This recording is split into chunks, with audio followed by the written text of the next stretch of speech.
Sirat itu adalah jembatan di atas api neraka jahanam yang mengantarkan seorang manusia ke surga. Dan sirat itu lebih tipis daripada rambut, lebih tajam daripada pedang.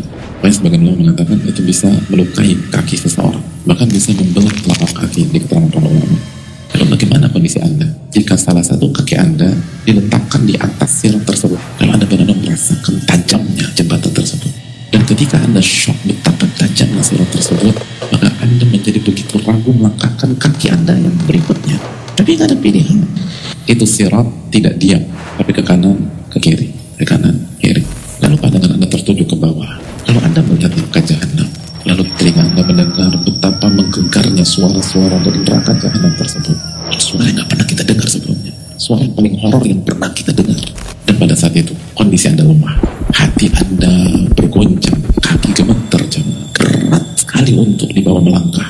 Dan pada saat itu, hanya ada satu perintah. Berjalanlah melewati sirat.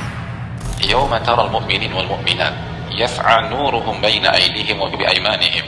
Di hari engkau melihat orang-orang beriman yang laki-laki maupun wanita, cahaya mereka bersinar di hadapan dan di sebelah kanan mereka.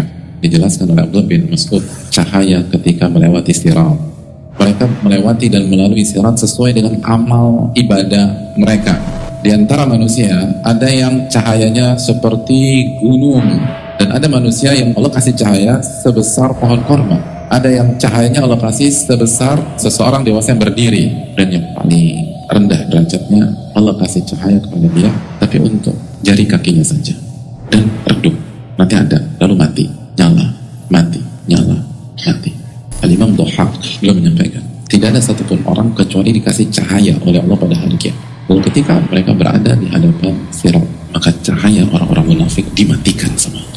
Itu ketika cahaya orang-orang munafik dimatikan, yang shock bukan hanya orang munafik, tapi orang-orang beriman yang ada di lingkungan tersebut.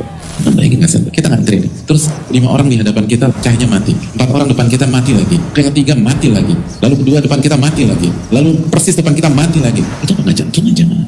Mati. Lalu mereka berdoa, Rabbana atmim lana nurana. Ya Rabb kami, tolong jaga cahaya kami, tolong jaga jangan sampai mati ya Allah. Di atasnya terdapat besi-besi pengait dan kawat-kawat berduri yang ujungnya bengkok. Dalam riwayat, fungsi dari kawat berduri lalu besi-besi pengait itu untuk menyerang manusia yang melewati sirat itu.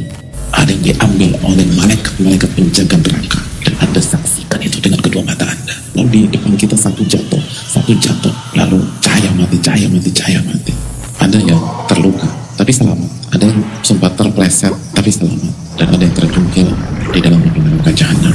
Nabi SAW mengatakan, dan yang pertama-tama dari kalian yang melintasinya seperti kecepatan kilat. Dan yang pertama kali Rasulullah SAW.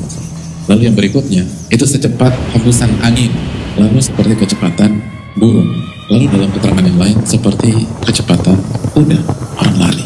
Sampai ada seseorang tidak mampu berjalan kecuali dengan merangkak. Ini menunjukkan bahwa kecepatan manusia pada saat melewati sirat itu sesuai dengan kecepatan mereka dalam menyambut dan melaksanakan perintah-perintah Allah di dunia. Kecepatan kita dalam mengakui kesalahan kita, kecepatan kita dalam menerima kekhilafan, lalu beristighfar, bertaubat. Kalau Anda merasa berat untuk berjalan di atas permukaan bumi dalam rangka beribadah, apalagi melewati sirat, yakinlah bahwa kondisi ketika kita di sirat jauh lebih berat.